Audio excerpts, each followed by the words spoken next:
Hey everybody, what's going on? Rob Cesternino back with another season of The Mole on Netflix. You could call it The Mole on Netflix Season 2. You could call it The Mole Season 7. Either way, some new Mole dropped, and we're ready to talk about the premiere here today as we put up the Mole Patrol signal and got a podcast back together for you. Of course, back here with us to talk about the Mole, of course, it's Jessica Liese. Jess, how are you? Doing great, Rob. I feel like if you need anybody to get your mole checked out, you need RHAP. Yes, thank you. Yeah, I love that. Okay, and then also here with us today, the great Brooklyn Zed. Zed, how are you? I am thrilled to be back. It feels like it's been such a long time. What a journey we've been on with the Mole over 4 years, Jess. What a journey. It's a roller coaster.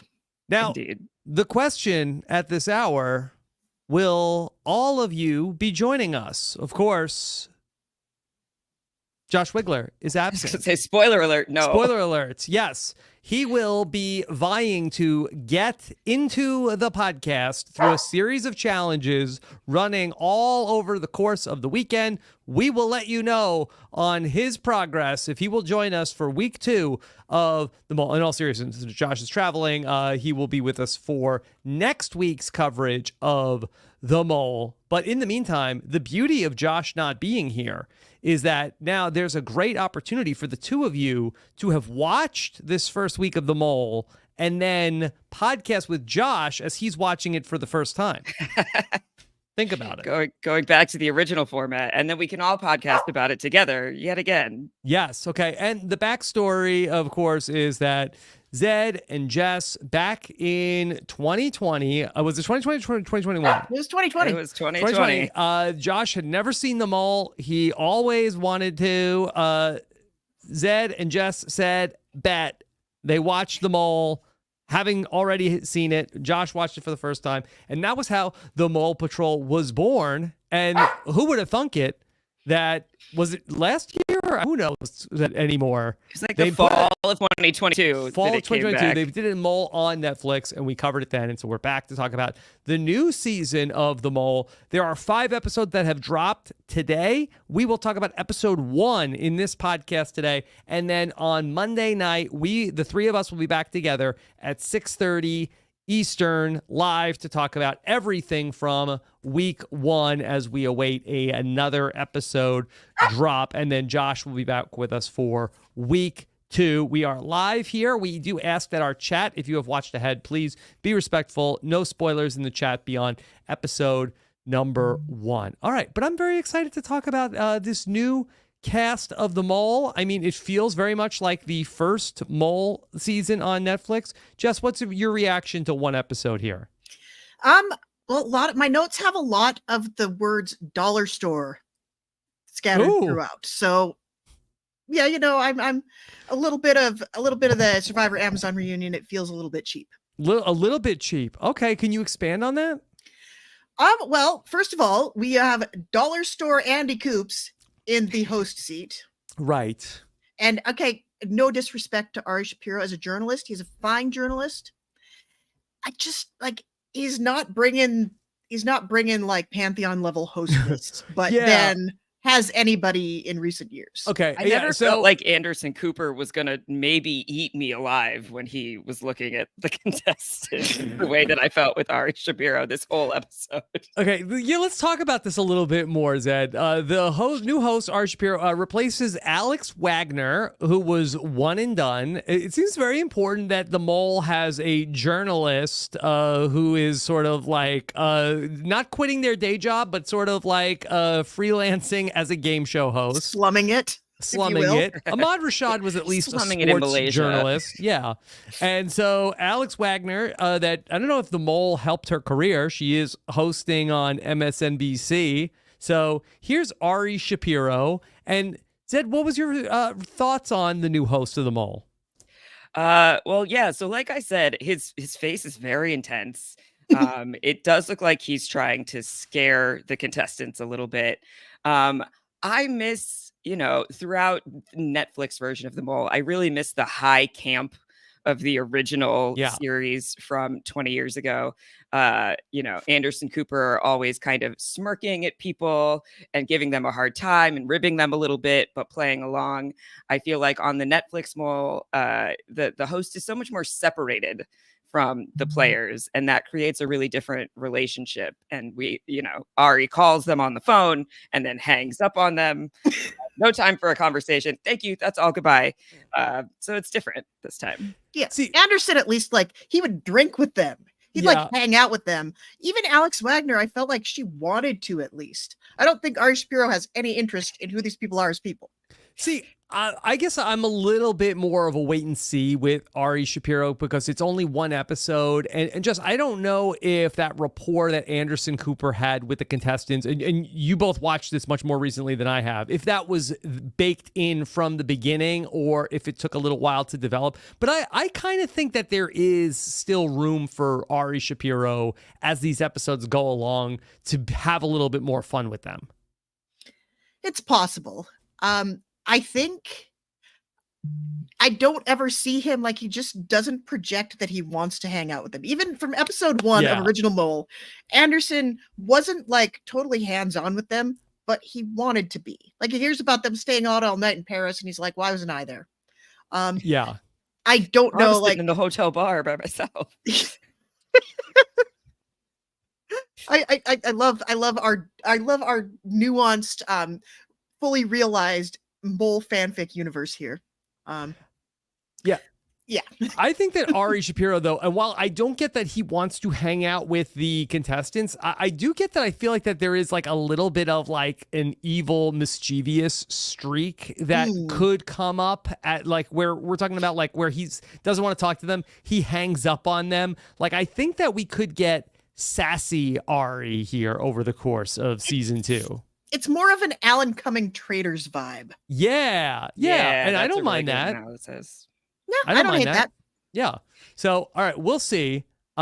We ultimately are going to end this first episode on a cliffhanger, and then we could speculate on which of the 3 people is going to be most likely to fail the quiz. But I think that we could just talk about the cast here and talk about like our initial mole vibes check on everybody.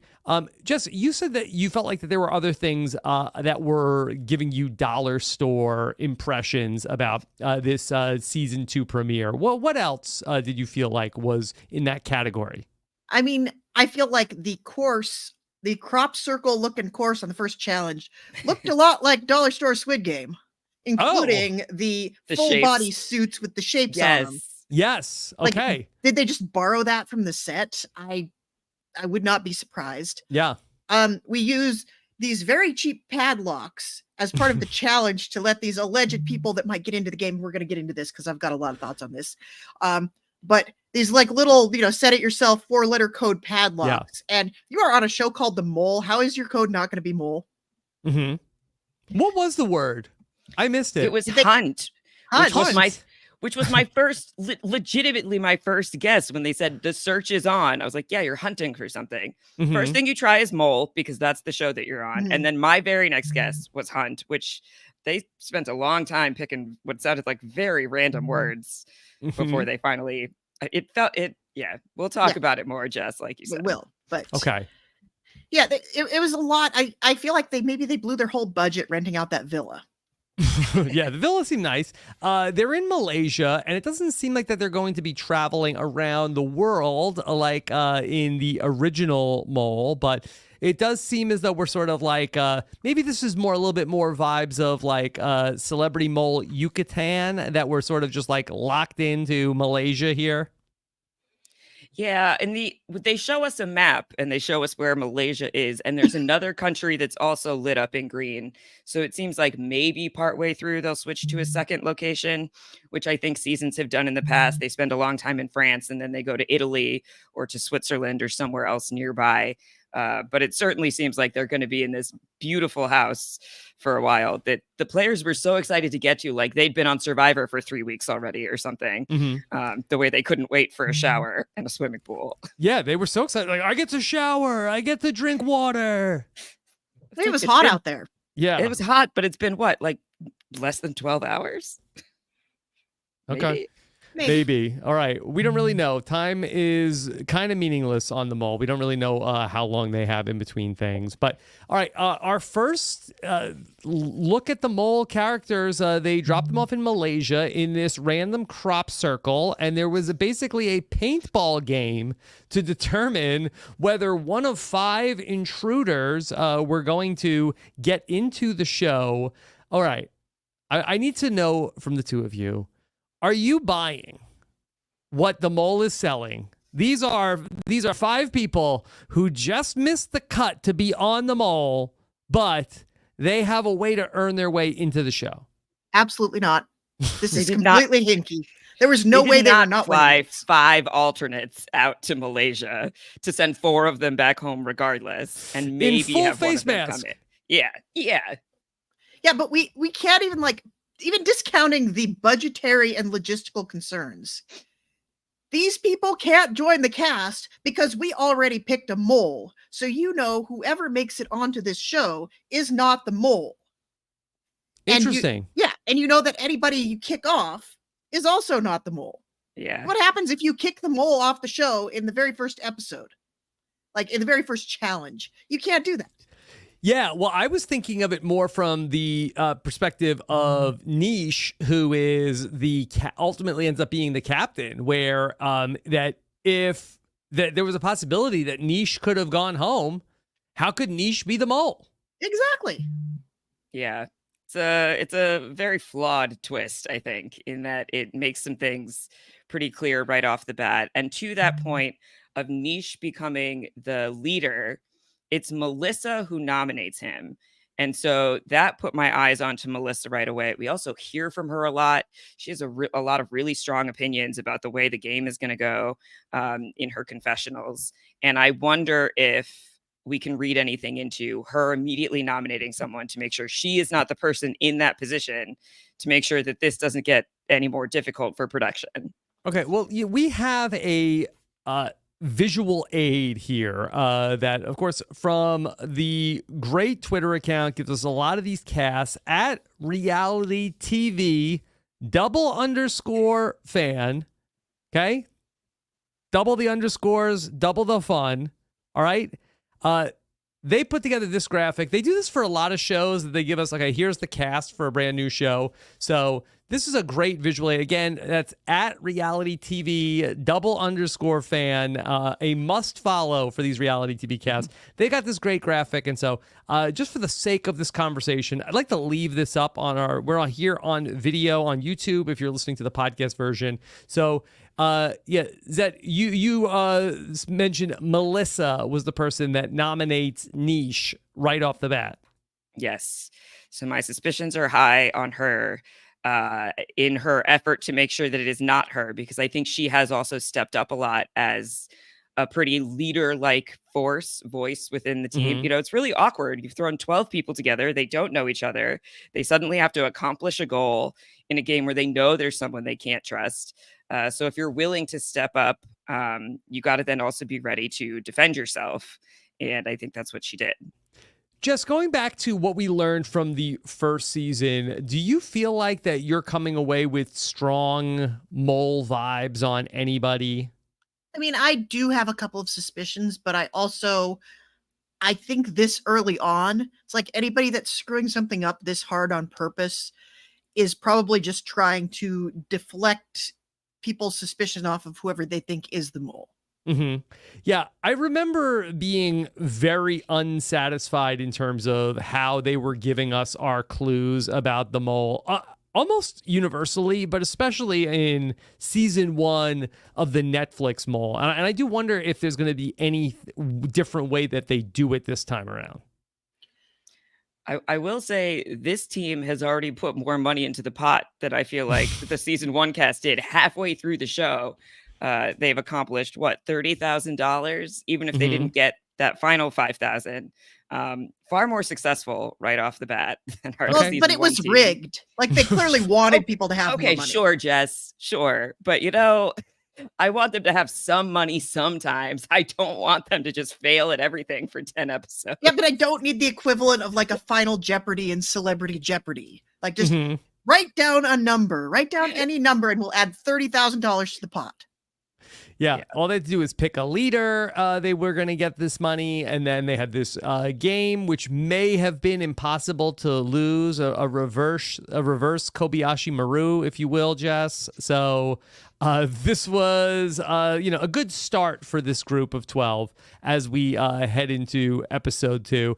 I think it's worth noting also that there is a familiar face, I think, to a lot of people who follow these reality TV games closely, that we have Muna, who was on the last live action sequester that was done.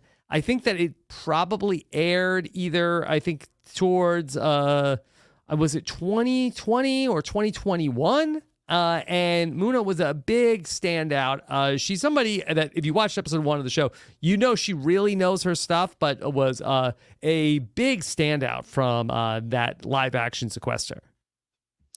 Yeah, she's really charismatic. She's really, really smart. I think she has great observations about the strategy of the game and is a great narrator for her own motivations, which you could see already in this first episode of the show. And I hope she makes it far because I look forward to watching her get to play in something of this scale. So what do you think is the better way to go through this? Should we talk about the cast as they are here, or should we talk about the game and then talk about cast members as we go through event number 1? I mean, I think it's dealer's choice, Rob. Yeah. Okay. I like this order here. Let's talk through the cast and basically just to set up that there was this paintball game. The 5 intruders needed to ultimately get into the car. If one of them got through, no word on if multiple of them got through. But if one got through, maybe it would be the first one to get in the car. They were going to take the captain's spot. Ultimately, Niche is going to be the captain here. And so that sets up the stakes for episode. And there's 3 different stations for shooting the intruders with the paintballs. Okay. We have Muna here. She gets a lot of screen time here in this episode. She's the only person who gives kind of a cheeky response as to whether or not she could be the mole. Because of that, I feel pretty confident. I do not think Muna is the mole. She's trying too hard to make people think she's the mole. Mm-hmm. Well, and they single her out in that initial montage of everybody saying, I'm not the mole. I couldn't be the mole. Are you the mole? And they kind of all start overlapping the voices. And then we get this separate cutaway to Muna's individual answer, which feels like too conspicuous for it to be her. Yeah. Everybody's saying, I'm not the mole. I'm not the mole. And Muna is the only one that says, well, that would be a plot twist. I'm offended you didn't make me the mole. Mm-hmm. Yeah. So to me, Muna could be the winner of the season. I'm not thinking Muna is the mole. Yeah, I could agree with that. Unless they're doing the double reverse. I don't think so. They're not that smart. I do think that they're probably putting a little bit more of a spotlight on Muna because they know that she is known in these fan circles and they want to generate buzz. I mean, we know that the reality TV capital F fans are not even a tiny fraction of the total audience, but they do sort of carry a little bit of weight there. Like if you see somebody you recognize, you're going to be more invested. Yeah. And she's playing hard. We love to see it. And so she'll be a big part of this show for sure. There's also Niche, who is probably another person who is getting sort of like main character attention early on. He ends up being the captain here, sort of like begrudgingly, but then that he's also in jeopardy of potentially being the first person to go home. Well, here's a question. When they tell you that you have to choose somebody to be your leader and they add $10,000 to the pot, and if you don't choose a leader, you don't get the money and they choose somebody at random, isn't it better to just not choose a leader and have somebody picked at random because you know that person can't really be at risk of getting eliminated? Well, I kind of thought, why not just if it's going to be, if you want it to be random anyway, you could all do it randomly, draw sticks, pick a number, like do something. I was like, if nobody, I understand nobody wanting to volunteer. It's a difficult position to be in if you are indeed a real player in the game who feels like your game could be at stake immediately. But of course, you want that money. So just as easily, you could choose randomly yourselves within those 5 minutes and still get the money. Although, again, it comes down to these people not knowing each other.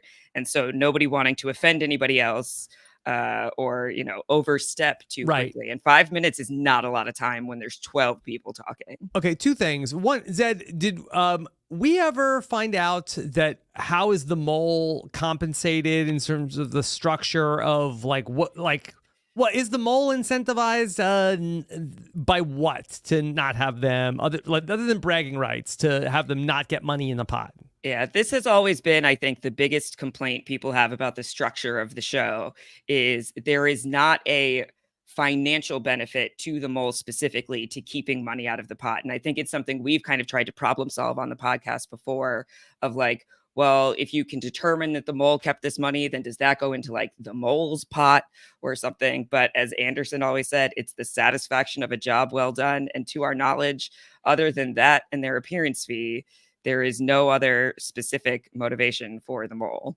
Okay. Now, I would love it if like any money that the mole took out of the pot became theirs. Yeah. Why not? I think that would make it more challenging, right? Yeah. Because you're more motivated to keep money out, but that's going to raise your visibility level and maybe make it so you have to balance. How much do I want to get money out versus how much do I want to stay under the radar? I think you have the mole get reckless. Yeah. But that being said, is there any sort of downside in what Melissa did? Like, if you make an enemy out of somebody, does that ever come back to bite you in the way that this game is structured? I mean, it could, but the way this game is structured, it almost incentivizes people to trust each other and work together more than it incentivizes people to have conflict and clash with each other. Mm-hmm. Okay. And fundamentally, the mole will be in the game at the end. So they don't have any personal risk of, they're not going to get voted out. That's not how this game works. Okay. So did that seem mole-ish behavior that Melissa threw Niche up for nomination? It's the most mole-ish thing I think we saw all episode. Yeah, okay. It's hard. It's so hard in the first episode with so many people and so little to go on. But that's what I have to go on at this point. Okay. That or Jennifer deciding, she was going to answer the phone and set up the structure for how they were going to nominate people for the second, game, if you want to call it that. Okay. Anything else about Niche that we want to set up? I feel like a lot of the people on the show are kind of like they're a little bit too good looking and TV ready.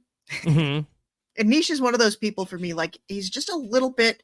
He's like sort of in that uncanny valley of handsome. You know what I mean? Or it's like the Mactor era of Survivor, where everybody who's on the show did not belong on a beach except in a bikini, but not to get dirty in the jungle. Mm-hmm. Yeah, and since nobody's gonna get dirty in the jungle on this show, it's gonna stand out a lot more as we go on. Okay. Well, here's Niche, and but maybe not for long. We'll find out when we turn on episode 2. There's Deanna. That is the third person that we have here on the chart.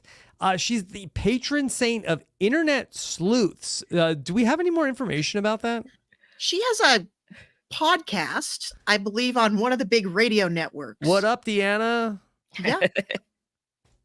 Podcast fan. What in the 21st century is a web sleuth? Because that sounds to me like a job you would have on the first season of The Mole, not now. Well, I think it's akin to the people that hang out in Reddit trying to solve unsolved murders. Yeah. Okay. It looks like that. Like the ones that caught the Golden State Killer.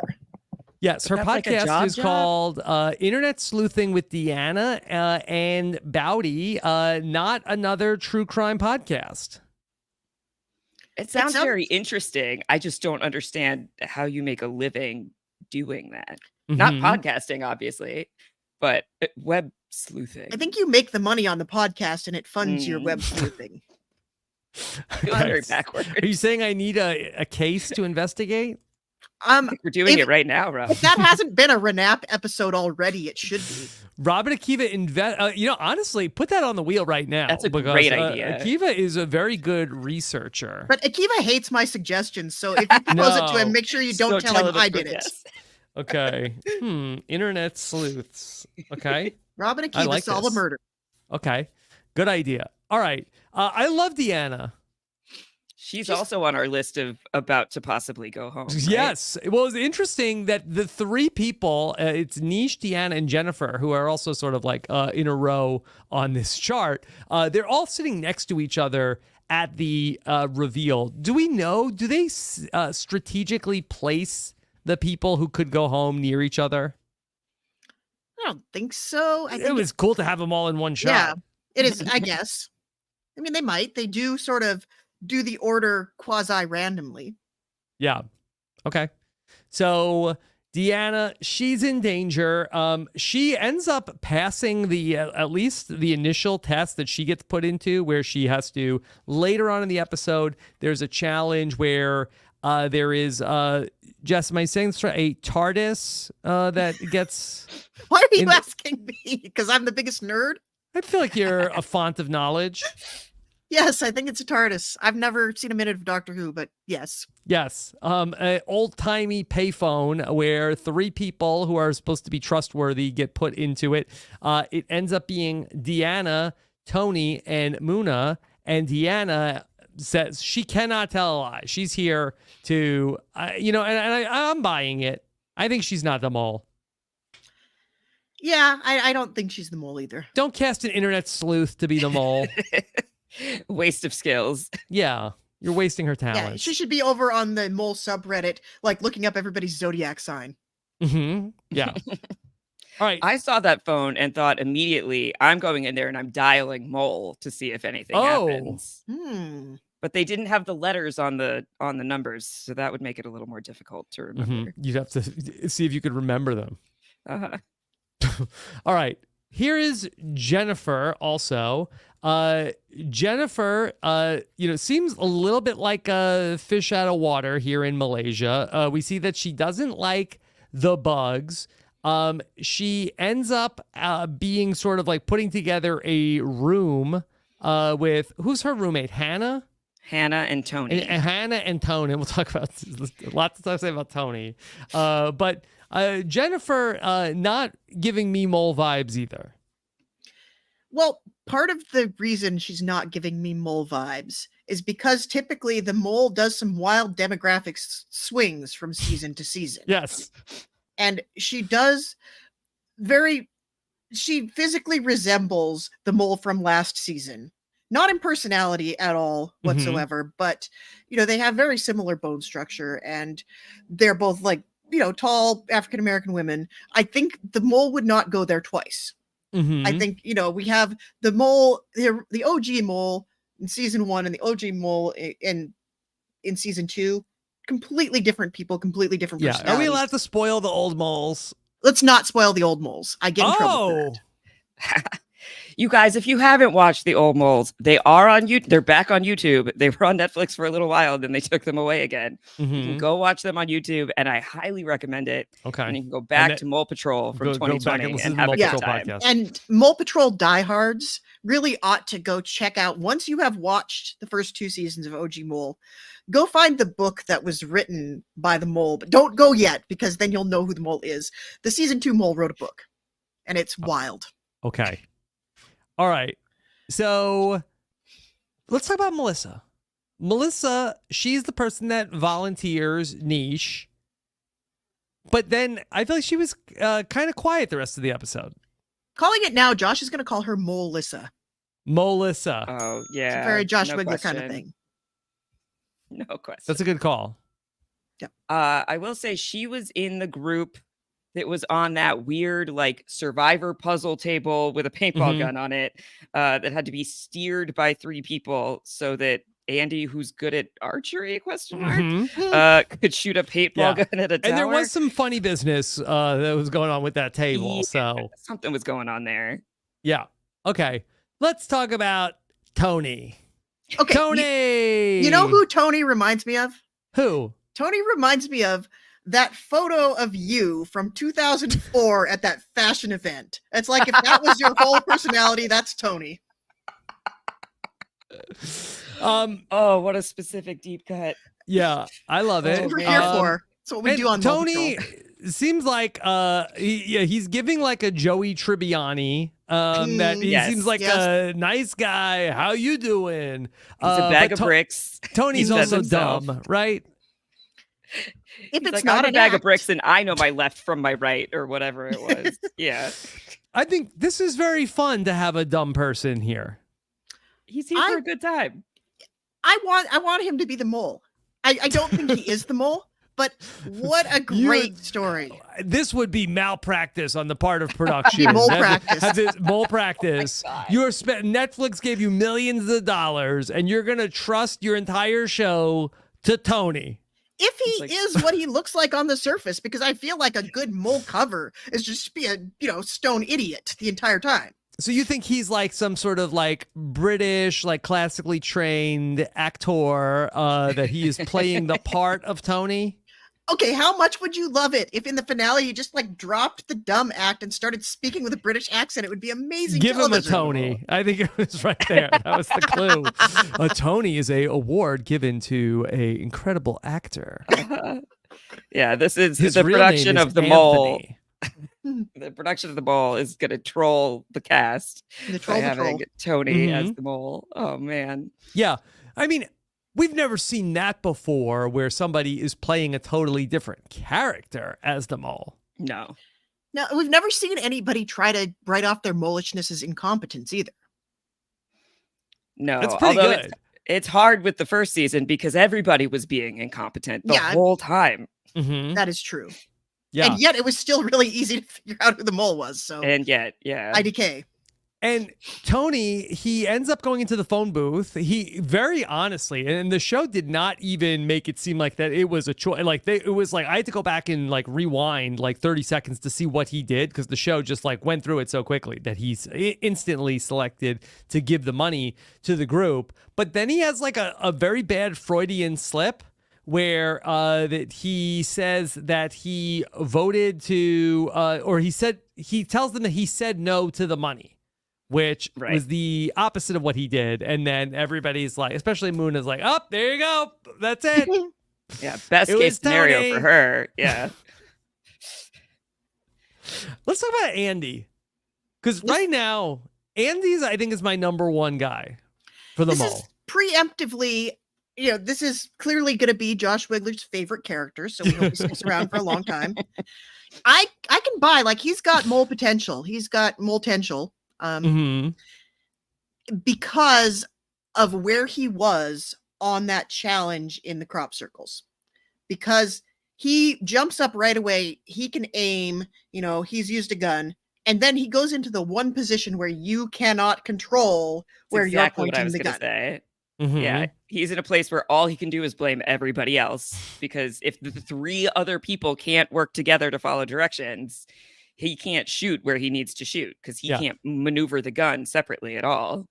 Do we know anything about Andy's background? He's a forensic accountant, and I don't know what that means. It sounds fun, though. I don't know what that job is. It sounds fake. Yeah. I think that Like a Maybe real he works estate for the novelist. IRS. I think that you're going into like the books and like seeing like where there was like fraud and stuff. I think that's so I kind of like that's sort of like internet sleuth adjacent. Yeah, So And yet it's It's maybe. finance sleuth. finance sleuth. Yeah. Yeah, So forensic accountant sounds way more fun than finance sleuth, though.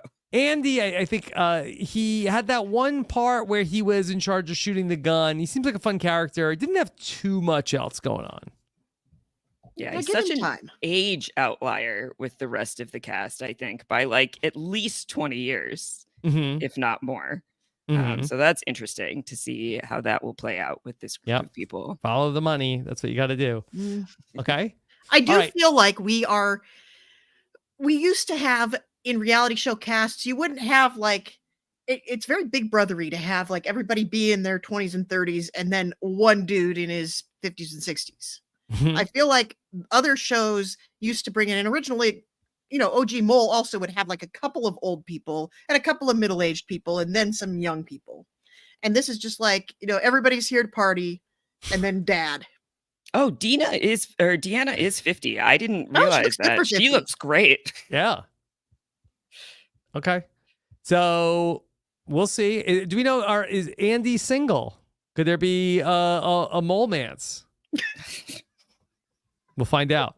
Okay. I hope not, just so that we never have to hear that word again. All right. Let's talk about Hannah, who Hannah ends up being a pretty big character here. She is also pretty good with a paintball gun, right? Yeah. I'm impressed. Yeah. It's is it her or Ryan that ends up doing the successful shooting? Ryan takes out 2 of them. That's right. Hannah's on the slingshots. Oh yeah, with- that's right. with okay, John. Hannah does sorry, nothing, I yeah. take that back. I take that back. But Hannah did have she's the only one that clocked on to the fact that first challenge was rigged AF. Mm-hmm. She's the one that points out, hey, was that easy on purpose because Niche could be the mole and we can't ever send Right. him home? Yeah.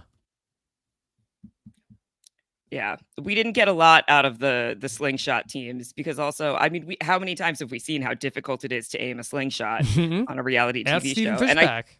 And I think Muna points out, like, they each had 5, I guess, paintball beanbags. I don't know, and only got to shoot 2 because of the time that it took to reload and then aim, as they all ran by at once, which was a good strategy from the intruders. Yeah, good strategy from the intruders. That I just feel like that. I wish we would have seen like a little bit more of like.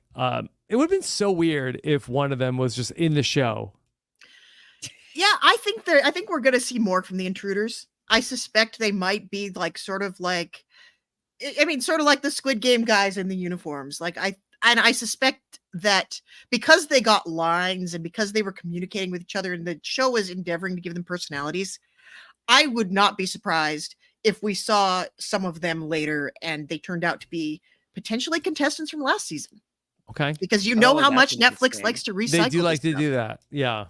Well, Okay. and the people that were shooting did say, like, we got him or we got her. They did. Mhm. Yeah. I mean, maybe they were just guessing, but they did seem to have a sense of the gender of the people that they were Mhm. trying Yeah, to get I also to. felt like that they had like when they put up on the screen like the 5 intruders, like I kind of feel like that they had like hair and stuff. Mhm. They had individual. It was like we specifically got number 4 or we specifically got number 1 as it went through. So it did feel, it was not generic. Okay, one of them's gone. There's 4 left. 2 of them's gone. There's 3 left. It was like specific people that were Yeah. taken out each time. This has perfect match energy.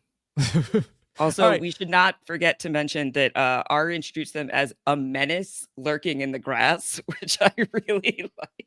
It's a little bit They're extra. 5 people, but they are a menace collectively. Collective Menace. That's a great band name. Great band name. Okay. We also have Quaylen, aka Q, and we know we're gonna have fun on a reality show when we bring in Q. Q the 3rd of 2024. I feel Another like Q. this has got strong like Brant Steele contention energy at the end of the year. We need to have like all 3 Qs playing as one contestant. 3 so far, Jess. 3 so far. We could have more. It's only halfway through. Yeah, we don't have a Big Brother cast yet, do we? Yeah. Yeah, so the Qs on the best of 2024, Brant Steele. We gotta Mhm. see it. Write it Write down. it down, Mike Bloom. 3 tribes, sure. Okay, so Quaylen, our newest Q, didn't have too much going. I felt like his best moment was when he was waiting to find out if he was eliminated. And he said, God didn't bring me all the way out here to Malaysia just to send me home first. Mhm. How did Netflix get the budget to hire God in their casting department? Yeah, he may not have done a They have ton, a but I lot of really money, like his Jess. energy so far. I guess so. All that What venture we have capital. gotten, what we have gotten from Q has made me laugh a lot. Yeah, Q was or you on can the call me Q slingshot. If Yeah. you want to. I mean, he's got that kind of energy that like this is the kind of person you pick to go on The Price is Right. Like he's up there. He's at an 11 all the time. Excitable. Yes. Yeah. Yes. Okay. We have Michael here. Michael is the other person that I have pretty high on my mole rankings. doesn't know his right from his left. That is a big red flag. That flag is as red as his red hair. Yes, that's right. Yeah. Did Michael give off mole energy to either of you? I feel like we didn't see a whole lot from him outside of his messing up on the paintball table. We didn't hear from him a whole lot in confessional. I don't think we really saw him interacting in any specifically like obvious ways with the group, but certainly we were pointed towards his inability to function in their first task of the show. Okay. Keep an eye on Michael. All right. And then we have Ryan, Ryan is the person who is the crack shot, who ends up really helping to save Nisha's bacon. She's a volleyball coach. I don't know what that has to do with being good at paintball, but she knows what she's doing with a paintball gun. Let's try to think. You spike it in And paintball? that twist too of only having 10 shots per person and having to keep track of your ammo, which it seems like they didn't. Loomed large. Yeah, I felt like a bigger deal should have been made of. It certainly looked like occasionally they were shooting sort of wildly, and with only 10 shots, you'll run out very quickly. Yeah. All right. So yeah, Ryan was down to one paintball, and she got the final intruder. Sure. That being said, though, like if it was rigged and it came down to one paintball, like what if Ryan missed? What do they do then? Yeah, see, that's the thing. Like, I think she fires and the last intruder goes down whether or not they get hit. Oh, okay. They're like, I'm hit. Because they're kind of saying they mostly can't see from where they are anyway, and they're relying on the drone to know what to do. And these smoke bombs, which I feel like we were not warned about before they started happening. It's like, oh, yes, I'm in the smoke, and oh, I fell down. The fog of war. Yeah. Was we had all those buzzer beaters in the past. Yeah. That's true. Not I just forgot on the about traitors, that. but also on the mole. Yes. And it does feel like, yep, we're going to get down to, wait, you keep running until somebody has one shot left. We'll tell you in the radio in your ear. And then when they shoot it, you go down. Similarly, Andy could have hit all 5 of them. And 2 of them could have kept running for drama, Yeah. You think there was like a second shooter in the grassy knoll to take out? Like a backup ace. Yeah, ace sniper. Okay. And then finally, we have Sean. Sean did not have a lot of airtime. Sean, they told us he's both a police officer and a stay-at-home dad. So he's a retired undercover cop. Okay. And so when I can't remember who introduces themselves as a stay-at-home mom, he says he's a stay-at-home dad. I mooch off my wife, and the reactions he gets from the women is not good. I think he's trying to be funny and it doesn't land. No. Yeah. No. Sean did not have then a lot of other airtime other than that, right? No, I Not mean, so far. he doesn't pop the way some of these other personalities do. Mm-hmm. I suspect he's got some energy that's going to keep him around for a while. And I think his skill set will keep him around for a while. But yeah, I don't get the winner's edit off of him. And I definitely don't get a mole edit. Okay. All right. So after ultimately Niche gets saved with the last shot, Ari Shapiro says, hey, I want to have a word with the mole. What the hell's going on? Can't believe you blew it. Awkward silence. Awkward silence. Yeah. My bad. Sorry about that. Don't worry. I'm just getting warmed up. Yeah. But like, has the mole really struck through episode 1? I don't think so. No. Okay. Because I think the mole, as we've discussed, was set up to fail in this initial challenge, just given the logistics of casting a show. And then it was highly unlikely, when you're only picking 25% of the people to make a decision in this $5,000 phone call. Yeah. And why would the mole be the one to do anything about it there, This is interesting from Benjamin in the chat. Benjamin said, Demol, Belgium. Am I pronouncing that right, Jess? I don't speak Flemish. did a much better job with his first challenge. They explained it better. They said explicitly if the mole was removed from the game, the incoming intruder who replaced them would become the mole. But I do think it's interesting that they are working off of some kind of a playbook, right? Or did the Mole Belgium end up also filming in Malaysia like traitors, where they're just sort of like running through all the same challenges? Well, this happens a lot from from show to show. Like even Amazing Race recycles a lot of stuff between all the different iterations. Like you see a lot of stuff on Australian Amazing Race that originated on US and vice versa. Mm-hmm. I think I don't think it's going to be 1-to-1 probably. And there's been so many different iterations of the mole that, they can pick and choose. They don't even have to design anything new, but I think they probably will. Yeah. I think it's also possible that they explained this to the contestants and we just didn't see it because it didn't end up mattering. So well, they couldn't have said that to the contestants because then the contestants would have all immediately known who the mole was. I imagine what they mean is it was explained to the audience that if the person who got taken out, but then still we'd know. I'm so confused. That they could say it to the contestants before they pick. And if you select the mole, then that's what'll happen. Yeah.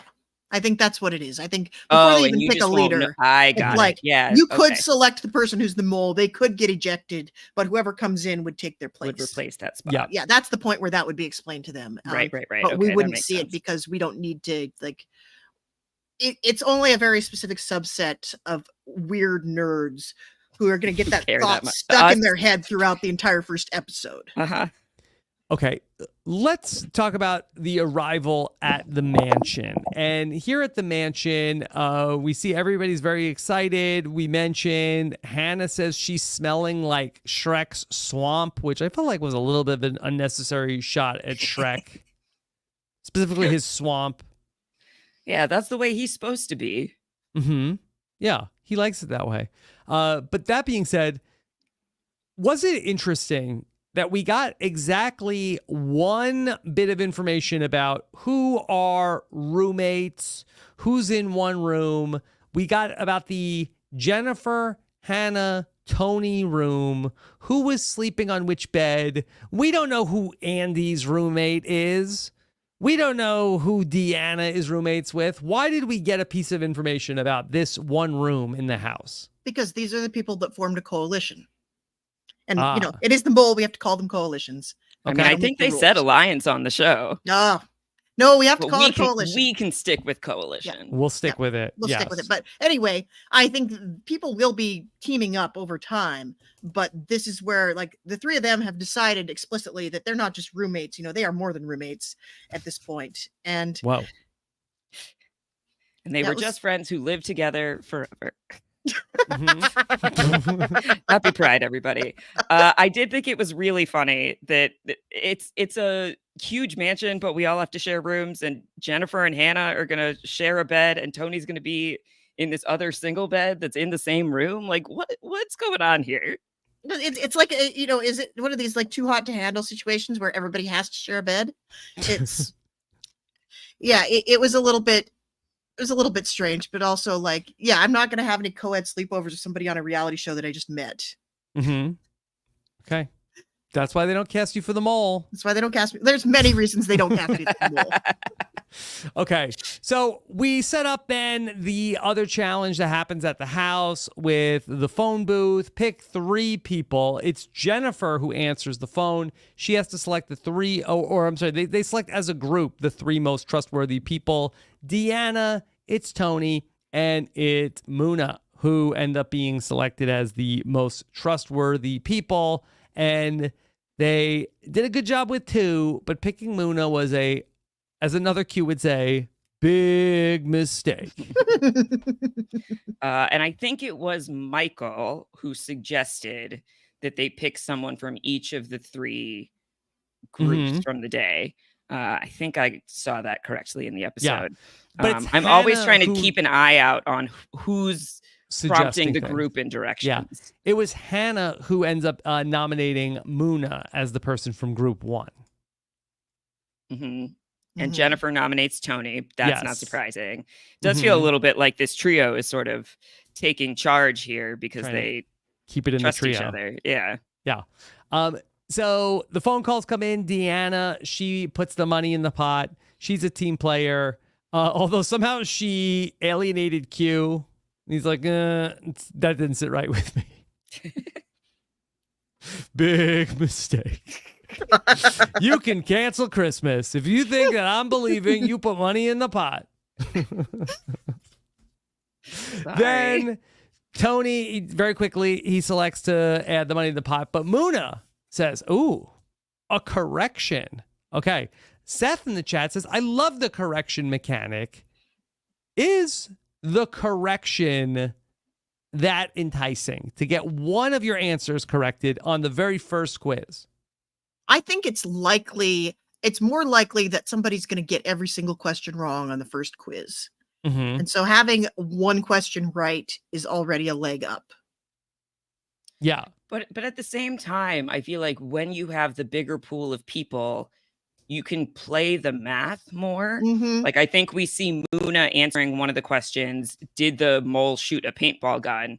And just mathematically, you'd go with no, because only 4 people out of 12 shot a paintball gun. I feel like when it gets down to fewer people, the answers have to be more and more specific because the roles that people will have played in various challenges will be more diverse. And you have, at the same time, a better odds the more people there are doing the quiz in the first place. But so I can't remember if it was Deanna or Tony who was like, one question's not going to make a difference. Whereas Muna was like, oh, one question will make all the difference. Tony. But here's what I need to be reminded of. Like, isn't my optimal mole strategy, I want everybody to think that I am the mole, and then I myself have an advantage in knowing that I am not the mole. And so just by throwing people off and making them think that I am the mole, I'm going to be doing better than everybody else at the quizzes. Yeah, I mean, it could be as simple as that. That's what everyone on the first season did. That's why they made no money, because everyone was trying to convince everyone else that they were the mole. Yeah. So Muna should be like, look, guys, I took the correction.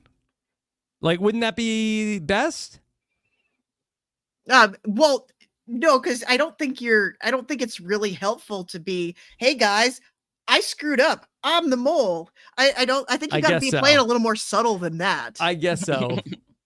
But yeah, you're essentially just saying, I took $5,000 from the pot for myself. She was too slick because she really pinned it on Tony. Tony pinned it on himself. Yeah, she didn't need to do a thing there.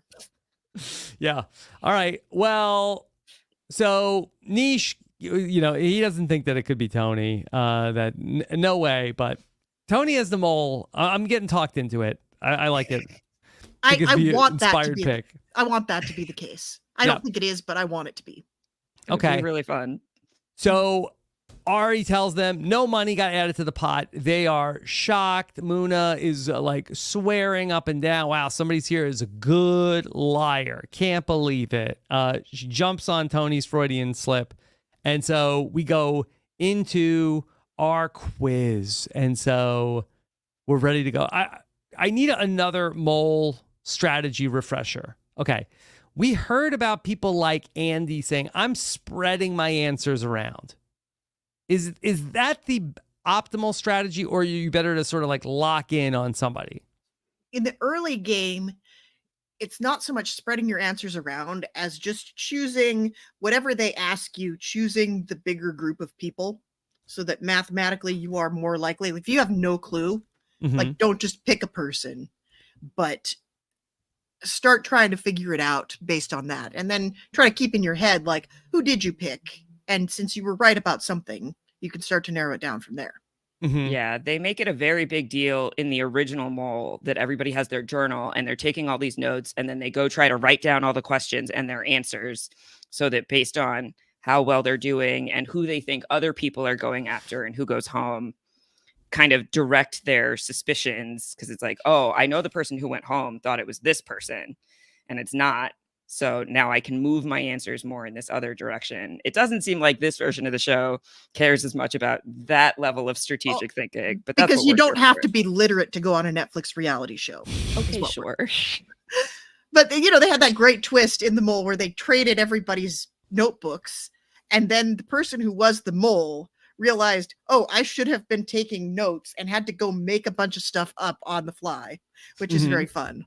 And Yeah, they were like, hey, we're going to trade journals tomorrow. And the mole went, oh, I haven't written anything in mine. And had to spend the night writing a journal. You would think that you would want to still take notes as the mole of like remembering like who did what, so you could have like these conversations with people. Yeah, and so you could like cast suspicion on others. You would think. Yeah. Okay. So we go through who's right, who's wrong, who's green. Everybody is in the clear. It gets down to Niche, Jennifer, and Deanna. So let's lock in I want to get our pick for who's eliminated and our pick for who is the mole. Okay. Do we have a strong lean on Niche, Deanna, Jennifer? Well, what makes it tougher is that Niche and Deanna, like, we're going to break the fourth wall for a second. Niche and Deanna are both podcast hosts on iHeartRadio podcasts, and they're very, very thirsty for mole-related input on social media. What's and on Niche's Reddit. podcast? I don't know. I assume it's something pretty niche, but he made that joke at one point. I know he said did. Having a niche experience, and I was like, I have to turn this off. Niche Can't speaks. turn this off, but Is this it? I don't know. Niche speaks. I don't But, think this is it. They- No, niche is both, like- this is not this niche is the niche of Niche Speaks is not Different this dude. niche. Ruckus Avenue Radio, the world's biggest South Asian radio and podcast network. Whoa. Well, okay. Ruckus Avenue. And they joined, they just, I think, recently joined iHeartRadio because it's on the homepage of their website. Mm-hmm. No, so they're the enemy, basically. RHAP, the David versus the Goliath of iHeartRadio. He podcasts about entertainment. Yep, that's all of their podcast hosts are very good looking for what it's worth. Okay. We'll probably see more of them on reality shows in the future. I would not be surprised.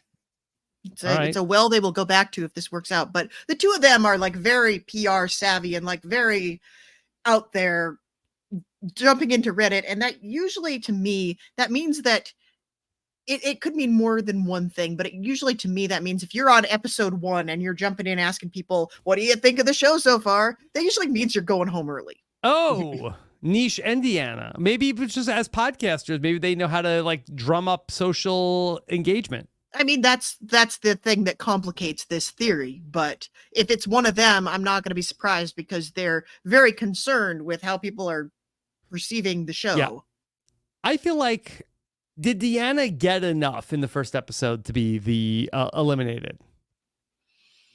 Well, she did get to pick up the phone. We did see, I thought we saw plenty of her. We saw enough of her that we could buy it. Okay. Could it be Jennifer? We got to see a lot about her putting together her room. Putting together an alliance. Mm-hmm. It would be wild. Okay, this goes into the Tony is the mole bucket. Yeah. She forms an alliance with him because she thinks he's dumb, but he's the mole and she is his first victim. Okay, I'm all in on this now. Yeah. Tony is the mole.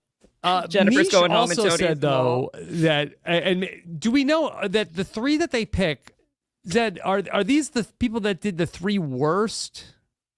Not necessarily, I don't think. I think the names are generated in a random order because they don't get any information about how well they did on the quiz. They just know they didn't do the worst. Yeah.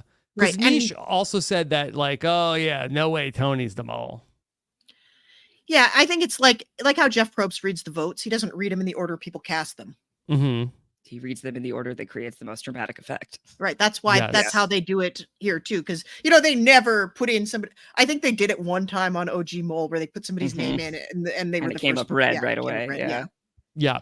That was more like we don't have, we're going to have, we're running out of time here. We're only going to have 5 seconds to devote to this. So, yeah. But they want to build the suspense. Yes. Jennifer also tells us that she's going to split her votes as well. But I think everybody is at the start. Mm. I don't Yeah. think that's inherently a losing strategy right off the bat. Yeah. Yeah, if you lock on to somebody too early, I think that is losing strategy. Yeah. Hmm. It could be niche. We saw so much niche already. Mhm. Yeah. Like a lot. And I'll- it, I I'll mean, lock granted, in he on got put in that niche. position, but yeah, and also it's like it would kind of make the first challenge a little bit more credible in hindsight if it turns out Niche is not the mole and he goes home. mhm. Okay. So is the expert analysis of the panel Niche is the first person out?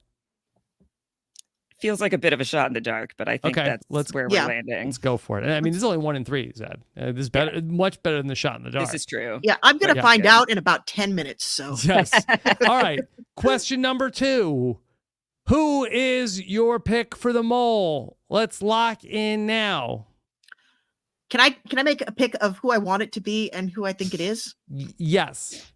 Okay. Okay. So I'm going to say I think Melissa is probably the strongest contender, but I really want it to be Tony. Yeah, I would love it to be Tony also. We've really come around on that in this podcast. All right. But Jess, your official pick is Melissa. At the end of episode 1, my official pick is Melissa. Okay. Brooklyn Zed. Yeah, at the end of episode 1, my official pick is also Melissa. She's also Also- a poker player, which we haven't Poker talked player. about at Poker all. player. Yeah. Yeah. Okay. All right. I'm going to lock in on Michael as my official pick Good choice. for the mole. Mhm. Okay. All right. And we'll see where we go from here. Okay. We will come back on Monday night. The 3 of us again. Josh will join us for week 2. And then we'll be live 6:30. Sam, do we have any way for people to give us feedback before then, between now and then? Maybe we'll start a thread in the Facebook group, but you can also send us messages on Twitter, and we can answer any sort of mole-related questions there on Monday night. And so that should be very exciting to recap all of week 1 of the mole. Anything else about this first episode?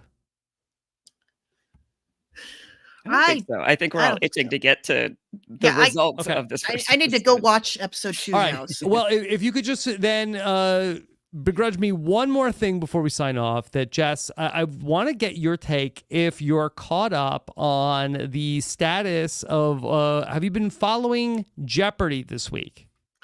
I've not been watching it, but I do know what's going on.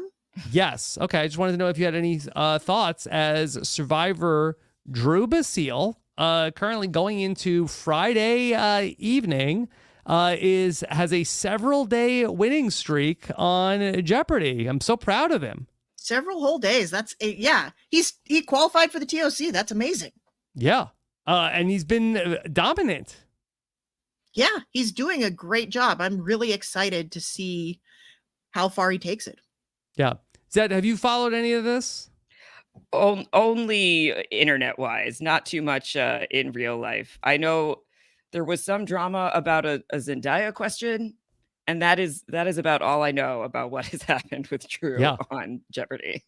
He had to go to a tiebreaker, I believe, on the 3rd night, which I had never seen in practice before, where I didn't even know how the Jeopardy tiebreaker worked. I think the tiebreaker is dumb, so I'm very old school in my Jeopardy opinions. Yes, Jess, was there a different way that they did it in the old era? Mhm. Yeah, if there were 2 people that tied at the end, They both they came both back? came back. Yeah, they were co-champions, and I loved it. It was exciting when it happened. Yeah. Okay. Yeah, I was shocked. I would thought like, oh, it's a tie. What, does it just go to Drew because he's the returning champion? But then before I knew it, it was over. Yeah, I don't like this tiebreaker mechanism. I think just let it be a tie. Yeah. I wonder if they just have the shows booked and that really throws off the schedule. Well, they do have people fly out. I feel like it would probably suck if you flew out on your own dime to be on Jeopardy, and then they had co-champions, so there was like 1 fewer person. Which is why they always have like 2 people from LA that are there as alternates, and they come back the following week. Okay. They did this on Millionaire as well. Like I was an alternate 1 week, and then I got to come back on the next one. Wow. Okay. All right. Well, good luck to Drew as hopefully more continued success. And when we're back on Monday night to talk about all of week 1, he will still be the reigning champion. Okay. Brooklyn Zed, what else is coming up for you? Not a whole lot. I did recently just cover in depth, as you and Chappelle started to on Nothing But Netflix over on Whirlwind Podcasts. I covered Ren Fair. Oh, The what'd you think? three. Oh boy, I'm really sorry I made anybody watch it. I had quite a time. Yes.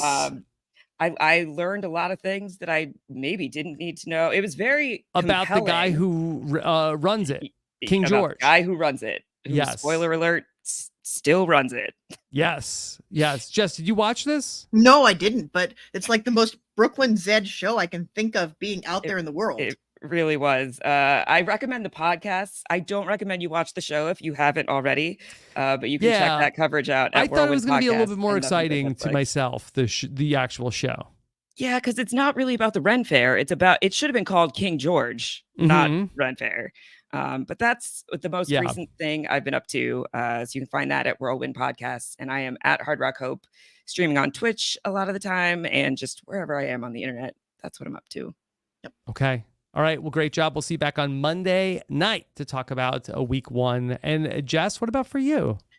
Well, next week it snuck up on us. Next week is Canada Day. Happy Canada Yes. Day to all who celebrate. And of course, with that comes Amazing Race Canada, which is back. And Dan Heaton and I are going to be watching that, covering it over on Reality TV RHAP Ups. So please tune in for that. I will be happy to share with you, jump into our Amazing Race RHAP group on Facebook. And I will be putting some threads in there and I can help you figure out how to watch it if you need help. Mm-hmm. Okay. Are we allowed to have any? Can we have any mole thread there too? Maybe we should make a different group for that. I don't know. The mole doesn't come up that often that we need a group. Okay. All right. We'll figure it out. We'll figure it out. So, all right. Thank you so much for joining us here for our premiere coverage of The Mole. We'll be back to talk about episodes 2 through 5 on Monday night. Thank you for joining us. Love to get your feedback in the comments as well. But please try not to spoil the future episodes in the comments. Take care, everybody. Have a good one. Bye.